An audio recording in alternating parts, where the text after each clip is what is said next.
وعلیکم السلام۔ بات اس کی نہیں ہے کہ علماء کو کیا کرنا چاہیے، بات اب علماء سے نکل کر عوام میں آ چکی ہے، اور ہر وہ آدمی جسے اپنی نماز شاید درست طریقے سے نہ آتی ہو، وہ قرآن کو ایسے پڑھتا ہو جیسے کہ وہ کوئی سیڑھیاں چڑھ رہا ہو، وہ بھی اب یہ کہتا ہے جی مولوی سعد صاحب گمراہ ہے، اور سعدیانی گمراہی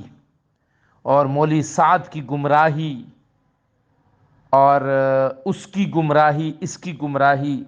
یہ جو سوال ہے، شاید یہ سوال آپ نے سنا نہیں، یہ سوال کیا گیا ہے کہ شیخ ذوالفقار نقشبندی صاحب کے بارے میں دارالعلوم کراچی کا فتویٰ ہے، اور بالکل فتویٰ موجود ہے، آپ چاہیں تو میں آپ کو بھجوا بھی سکتا ہوں، فتویٰ موجود ہے۔ مفتی تقی عثمانی صاحب کے بارے میں مفتی ذوالخان خان صاحب اور مولانا مفتی حبیب اللہ صاحب اور بن نوٹ ان کے فتاویٰ موجود ہیں۔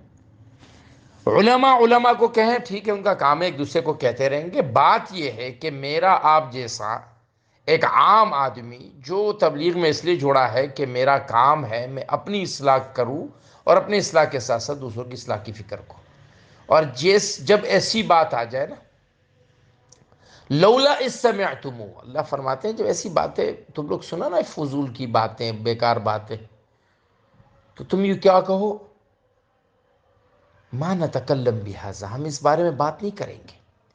اب یہ سعد کی گمراہی، ذوالفقار نقشبندی کی گمراہی، تقی عثمانی کی گمراہی، زر خان کی گمراہی، عبد الباقی کی گمراہی، طارق جمیل کی گمراہی، ابھی میں نے 4 دن پہلے مفتی زر خان صاحب کا بیان سنا، انہوں نے بولا کہ طارق جمیل اور طارق مسعود جو ہے یہ گٹر کی 2 لائنیں ہیں، تو کیا میں بھی یہ کہنا شروع کروں گا؟ نہیں، یہ جو روکا جا رہا ہے، یہ عوام کو روکا جا رہا ہے کہ آپ کو اختیار نہیں۔ گمراہی کے فیصلے، گمراہی کے فتوے علماء کے ہیں، علماء آپ تبلیغ کا کام کریں، شورا کی ترتیب پر آپ کہیں، جب مولانا سعد صاحب کی بات آ جائے آپ کہیں بھائی یہ بات مجھے ان کی بات، میں ان کے طریقہ کار پہ نہیں ہوں، لیکن مجھے حق نہیں ہے کہ میں ان کو گمراہ کہوں، کیونکہ مجھے وہ تمیز نہیں ہے۔